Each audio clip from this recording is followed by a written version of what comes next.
Dans le silence, 86 cercueils, portés un à un.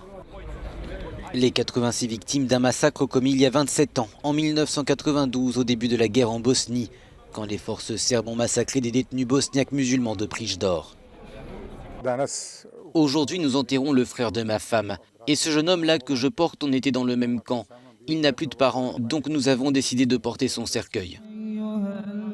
Après avoir pris le contrôle de la région de Prijedor, les forces serbes tuent plus de 3000 personnes, dont 250 femmes et une centaine d'enfants.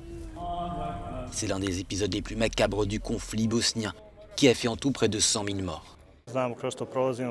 C'est un moment difficile à traverser pour mon épouse et moi. Elle avait 6 ans quand elle a perdu son père. Et l'autre jour à la morgue, elle voulait prendre sa main, mais elle ne pouvait toucher que le squelette de son père. Elle tenait l'os de sa main. Les restes de ses dépouilles avaient été découvertes en 2017 au fond d'un ravin sur le mont Vlačić, au cœur de la Bosnie-Herzégovine.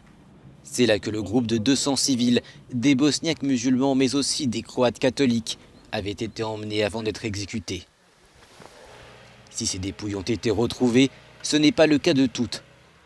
Dans la région de Prijedor, 25 ans plus tard, des centaines de personnes sont encore portées disparues.